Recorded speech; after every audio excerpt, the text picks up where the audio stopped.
The chandelier light in the atrium hit the marble floor like scattered ice. Cameras loved this place. The Harrow Pinnacle Tower, 90 floors of glass and ego, was built to make people feel small before they even opened their mouths. And right now, in the center of it all, someone was being made smaller on purpose.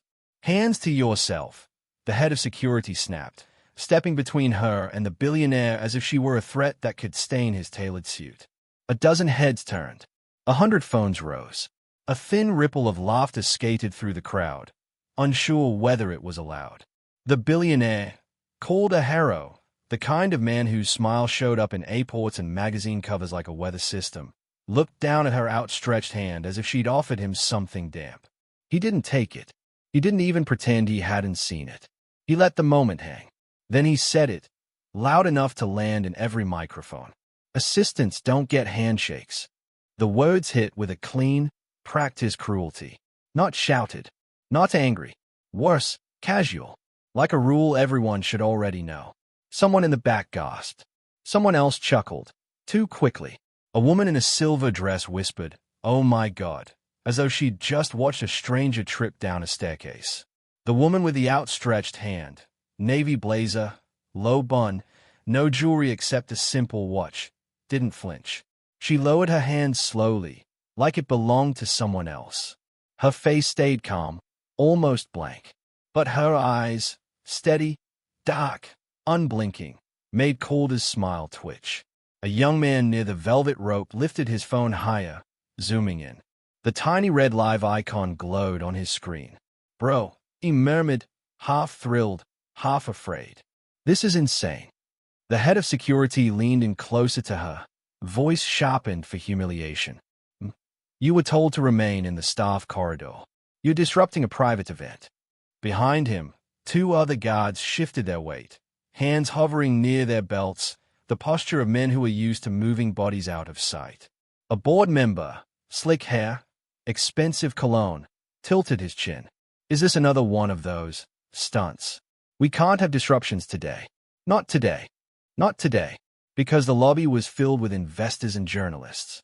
Because the top floor was hosting a live-streamed charity gala with the company's logo as a backdrop. Because Calder Harrow was about to announce the largest corporate philanthropy pledge in modern history, $2 billion earmarked for a global housing initiative. The pledge that had already sent the company's stock climbing all week. The pledge that had reporters salivating and politicians smiling and donors reshaping their speeches around his name. $2 billion. A number so large it stopped feeling like money and started feeling like mythology. And now this assistant was standing in the wrong place at the wrong time, with her hand offered like she belonged. Calder's gaze slid over her badge clipped at the waist. Mara Vale, executive support. He looked pleased with himself, as if the badge confirmed the order of the universe. "Escort her out," he said, turning slightly, already bought. "Before she makes a scene." The head of security's hand lifted, 2 fingers poised to touch her elbow. That was when Mara spoke for the first time.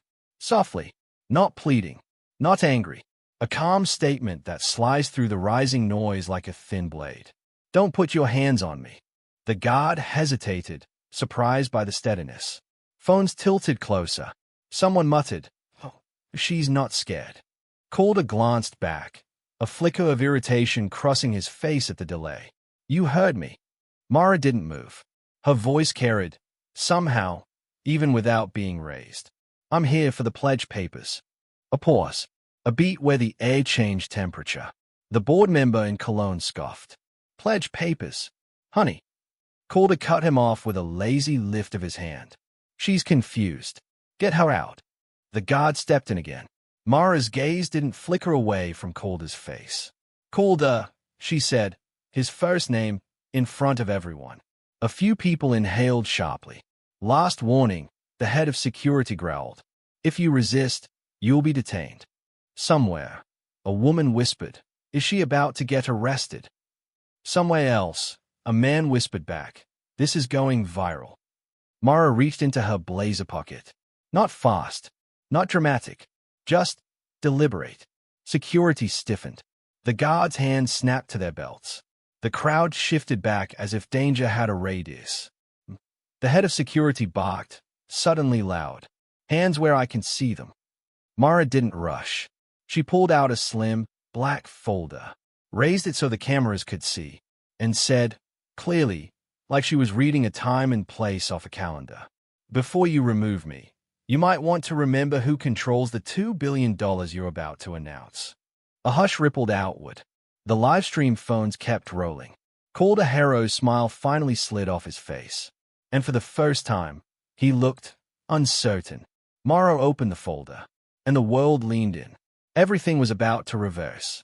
Dawn never asked permission in Mara's apartment. It seeped through the cheap blinds and painted bars of pale light across the kitchen floor. The kettle whistled, thin and stubborn. Mara moved through her morning like someone who had learned to be quiet to survive. Quiet enough that the world didn't notice how much weight she carried. A small table, one mug, a stack of documents already organized in neat piles, edges aligned. Her laptop was open to a spreadsheet that had no room for mistakes.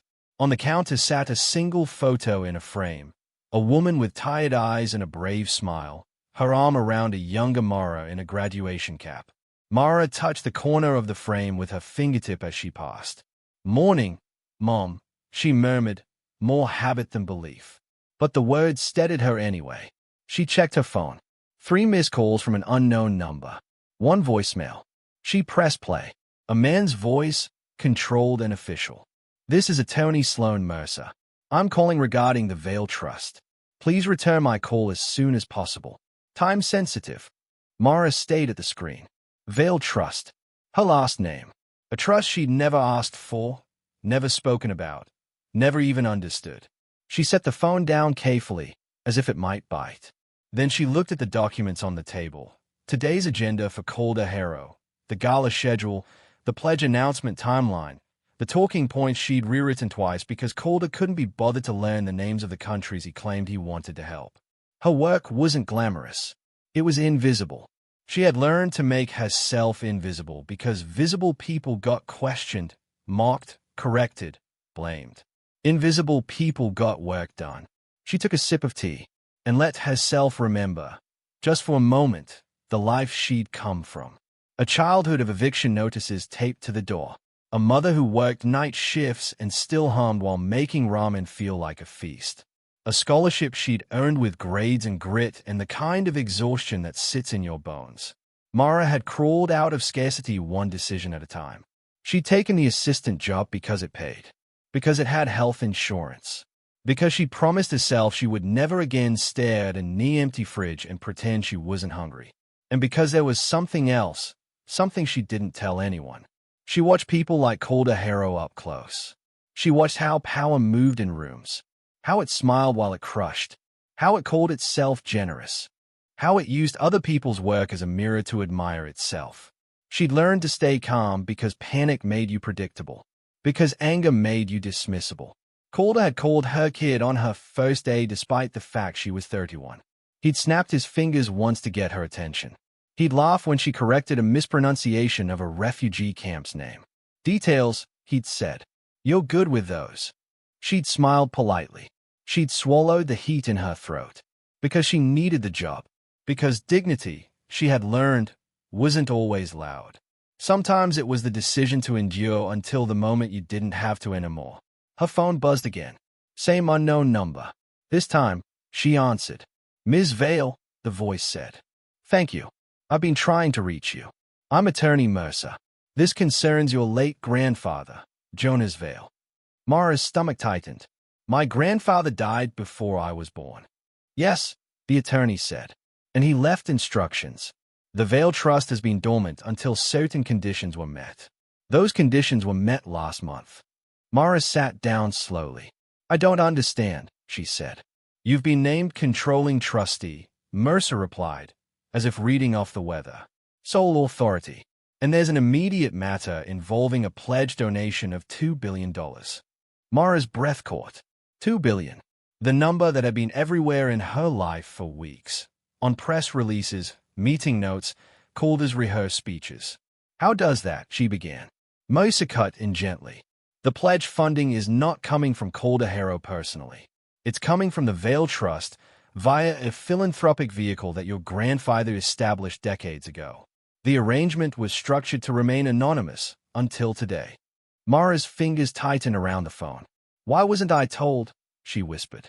"You were," Moses said quietly. "In paperwork you received at 18. But you were in foster care at the time. It appears the documents were never delivered to you." Foster care, a word like a cold stairwell. Mara closed her eyes. Mercer continued. "There's a clause. If the funds are used for personal branding, political leverage, or discriminatory conduct by the recipient organization." Discriminatory conduct, Mara echoed, her voice flat. "The trust can revoke funding immediately," Mercer said, "without negotiation." Mara stayed at the calendar on her wall. Today's date circled. Gala. Announcement. Called a hero's smile on every screen. $2 billion. Her mother's face in the frame. Eviction notices. The way security guards looked at her badge like it was a warning label. Mara's voice came out steady, even though her heart was pounding hard enough to bruise. "What do you need from me?" Mercer exhaled, almost relieved. "I need you to sign an authorization confirming trustee control and your decision regarding the pledge. I can send a courier to your office. But given the public nature of the announcement..." He paused. "There may be value in you being present." Mara looked down at her hands. They were still, calm. The same hands that had typed Calder's speeches. The same hands that had opened doors for him. The same hands he wouldn't shake. "I'll be there," she said. After she hung up, she sat in silence. Not the empty kind. The kind that comes right before a storm. Then she got up, smoothed her blazer, and went to work like any other day. Only now she knew something the entire tower didn't. Calder Harrow was about to stand on a stage and announce money he did not control. And the person who did control it had been treated like furniture. All morning, she moved through the building with her usual quiet efficiency. She printed the pledge documents.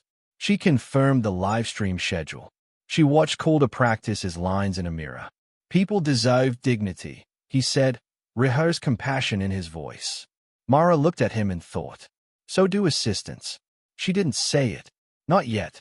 At noon, the courier arrived. Slim folder. Black paper. A single line at the top. Vale Trust. Controlling trustee authorization. Moses' note was clipped to the inside. "You have the power. Use it carefully." Mara signed. Each stroke of her pen felt like stepping out of a shadow. Then she slipped the folder into her blazer and walked toward the atrium. Toward the cameras. Toward the billionaire. Toward the handshake he would refuse. Toward the moment everything would change. The folder lay open in Mara's hands like a blade that didn't need sharpening. The crowd leaned forward. Phones trembled slightly with the adrenaline of witnessing something they didn't understand yet but knew they needed to capture. The livestream chat was exploding. Tiny hearts, shock emojis, strings of "what is happening?" Calder's face tightened as he recognized the letterhead. Not fear. Not exactly. More like the look of a man who had just realized the ground beneath him belonged to someone else. "Close that," he hissed, the charm in his voice cracking. "This is not the time." Mara's eyes stayed on him. "It's exactly the time," she said. The head of security glanced between them, confused, uncertain who held authority now. A reporter pushed closer. "Ms. Sorry, what's your name?" "Mara Vale," she said clearly. The name hit the air like a match. Calder's jaw clenched. The board member in Cologne frowned. "Vale, as in?" Mara lifted the top page toward the cameras. The signature block was visible. Her signature. And beneath it, in bold. Controlling trustee, Vale Trust. A silence fell so heavy it seemed to press on everyone's shoulders. Even the music from the gala upstairs felt distant. Calder's voice came out strained. "This is internal paperwork. You're embarrassing yourself." Mara didn't blink. "No," she said. "I'm embarrassing you." A murmur rippled through the crowd like wind through dry leaves. A guard swallowed hard. The young man live-streaming whispered, "No, she's not just an assistant." Calder stepped forward, lowering his voice, trying to regain control through proximity. "You think you can walk in here and—" he began. Mara raised a hand, not to threaten, not to stop him, but to signal something. Two people stepped out from the side entrance. A woman in a crisp suit holding a legal briefcase, and a man with salt and pepper hair, calm eyes, Attorney Mercer. He didn't look at Calder with awe. He looked at him like a line item. Mercer held up a second folder and spoke in a tone designed for courtrooms. Mr. Harrow, he said, I'm counsel for the Vale Trust. This is formal notice of review regarding the $2 billion pledge. The trust controlling trustee is present. Calder's face went pale around the edges. This is insane, Calder snapped, louder now, desperation cracking through. That trust is administered by our foundation. Mercer's expression didn't change. Your foundation is an administrative shell. The funds remain under trust control. Always have. A reporter's voice cut through the silence. Are you saying the pledge money isn't his? Mara answered before anyone else could. It never was, she said. A collective inhale. A woman covered her mouth. Somebody laughed, sharp, disbelieving. Calder tried to smile, tried to turn it into a joke. Everyone relax. This is a misunderstanding. My assistant. Mara's gaze sharpened. Don't call me that, she said, calm as glass. Calder's smile slipped again. The head of security finally spoke, cautious now. Sir, do we still remove her? Calder looked around, realizing the cameras weren't on his face anymore. They were on hers, on the folder, on Mercer, on the collapse of the story. He'd been selling. He forced out a laugh. Yes, remove her. She's trespassing. Mercer lifted a page. In fact, Mr. Harrow, she is not trespassing. She is an invited signatory on today's pledge proceedings as trustee.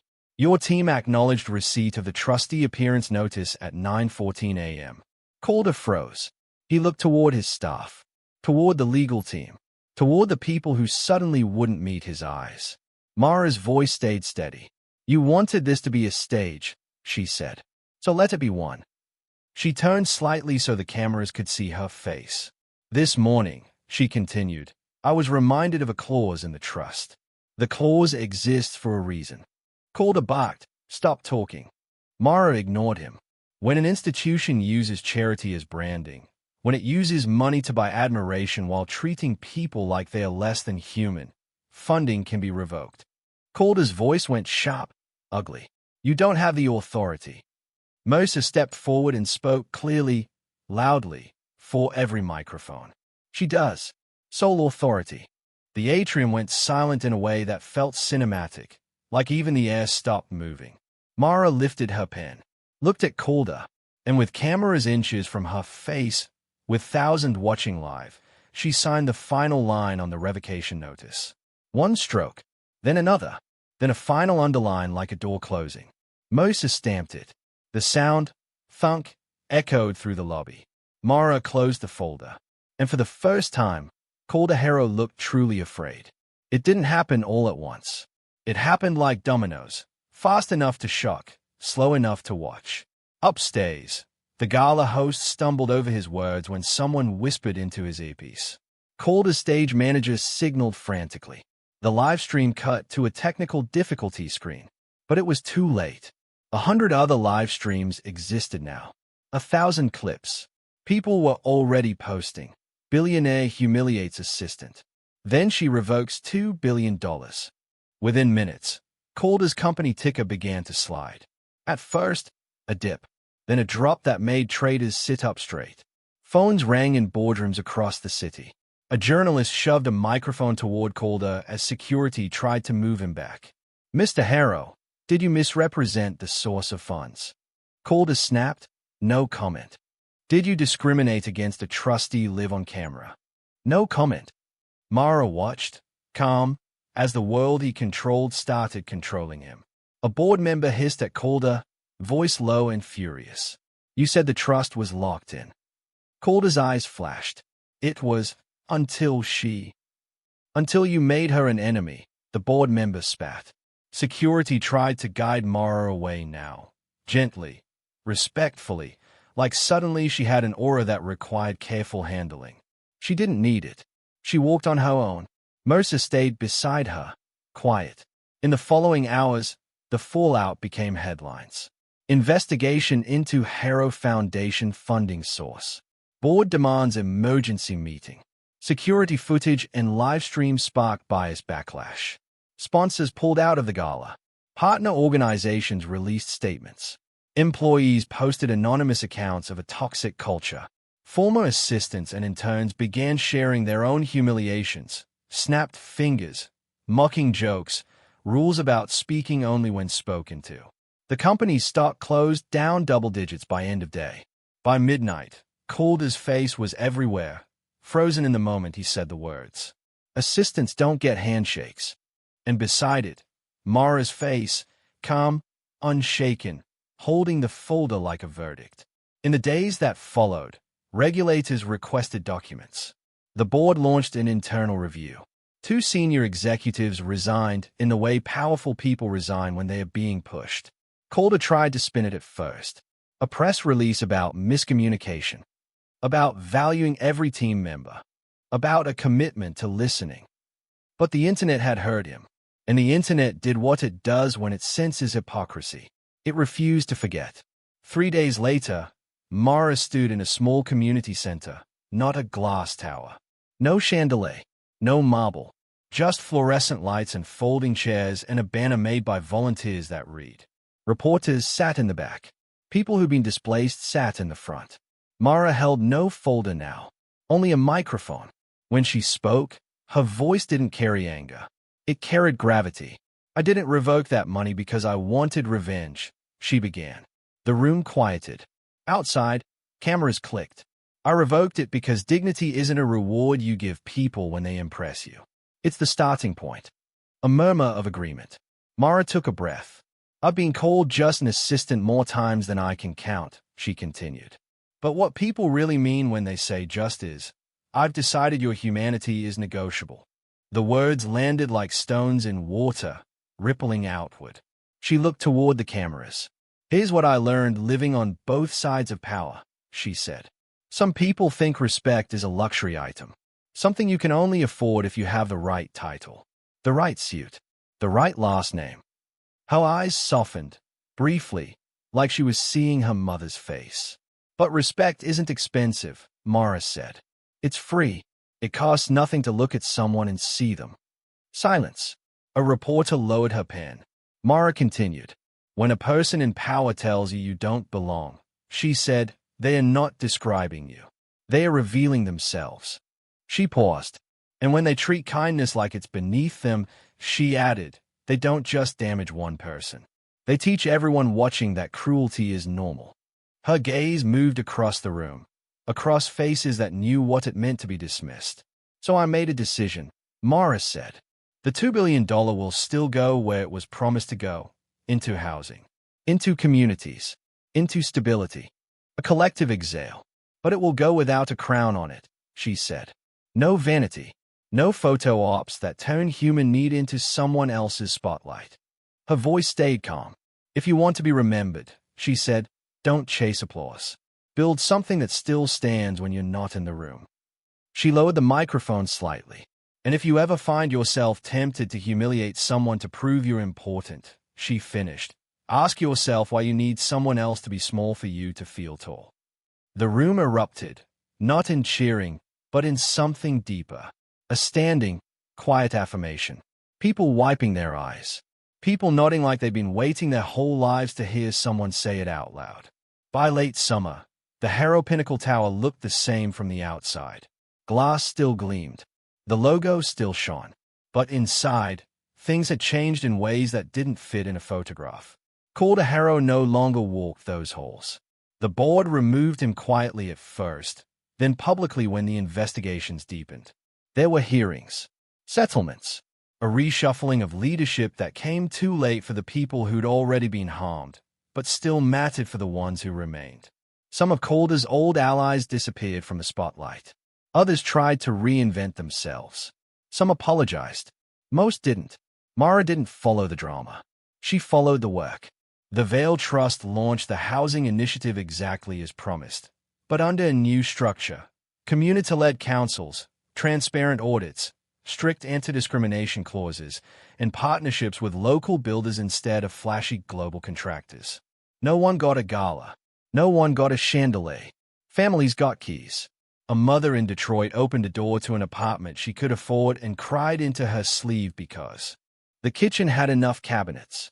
A man in Karachi, an immigrant who'd been sleeping in a car, stood in a newly renovated room and touched the wall like he couldn't believe it was real. Mara visited quietly. No entourage, no press team, just a notebook and a careful listening face. When people thanked her, she didn't soak it in. She redirected it. Thank the people who built it, she'd say. Thank the neighbors who fought for it. Thank the ones who kept going when nobody watched. And sometimes, on long days, she'd sit alone in her small apartment and look at her mother's photo. I'm trying, she'd whisper. Not for fame, for the promise she'd made as a child, to never accept a world where someone could decide you deserved less.